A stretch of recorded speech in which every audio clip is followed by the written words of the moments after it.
Salut à tous, je m'appelle Manon Mirel, je suis la suppléante d'Éric Coquerel qui est candidat France Insoumise aux législatives dans la première circonscription du 93. Alors on est parti faire un micro-trottoir où on a posé des questions aux habitants et Éric Coquerel va y répondre tout de suite.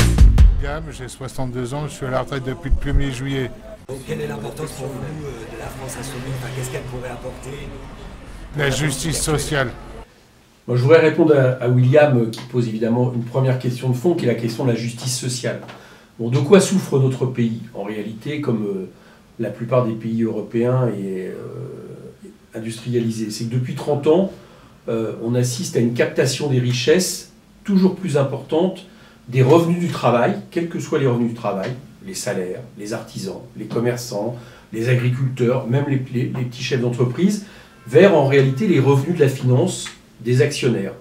On pense que par rapport à il y a 30 ans, au niveau d'une richesse nationale qui n'a pas cessé de croître, eh bien, ce vol manifeste alimente environ à 150 milliards les revenus des actionnaires par rapport à il y a 30 ans. C'est-à-dire que si on était dans la situation d'il y a 30 ans, il y aurait 150 milliards de plus à se répartir parmi le monde du travail. Et on voit bien quels en seraient les avantages.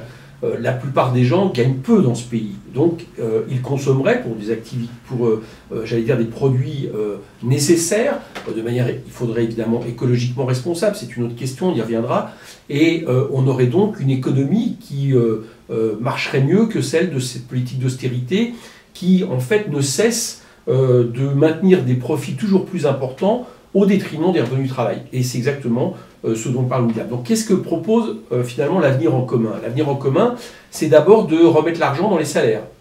Si par exemple notre gouvernement était élu, après que nous ayons eu la majorité à l'Assemblée nationale, c'est-à-dire que nous soyons en système de cohabitation, on augmenterait le SMIC, comme on s'y était engagé, début juillet, à hauteur de 15%. Et tout de suite, on convoquerait une conférence sociale pour qu'avec les partenaires sociaux et en appui des syndicats, on aille évidemment vers une revalorisation globale des salaires, avec notamment l'idée que l'écart des richesses cesse de croître sans arrêt. C'est assez simple. Par exemple, dans une même entreprise, eh bien, nous décidons qu'on ne doit pas verser des salaires 20 fois supérieurs au salaire de base. Et comme ça, si les dirigeants veulent augmenter leur salaire, eh bien, ils seront obligés d'augmenter les salaires de base. C'est donc un cercle vertueux en faveur des revenus des salaires. C'est la même chose pour les chômeurs. Il est inadmissible que dans une économie qui produit toujours plus de chômage, eh bien, les chômeurs soient toujours moins rémunérés moins longtemps. Et là aussi, on voit bien que c'est un problème pour l'activité économique. Donc, il faut remettre, pour aller vite, l'argent dans les revenus du travail pour plus de justice sociale et évidemment en l'adossant aussi à une réforme de la fiscalité profonde qui finirait de s'attaquer sans arrêt aux petits revenus et aux revenus moyens. C'est vrai que les classes moyennes ont énormément dû cotiser ces dernières années, mais qui s'attaquerait principalement aux revenus des plus riches. Et les revenus des plus riches, c'est aussi les revenus très souvent, non pas du travail, mais du capital. Et là, il faut taxer de manière sévère. Aller récupérer, je vous dis, cette part de 150 milliards par an qui coûte plus cher à la nation qu'il y a 30 ans pour les remettre dans l'activité.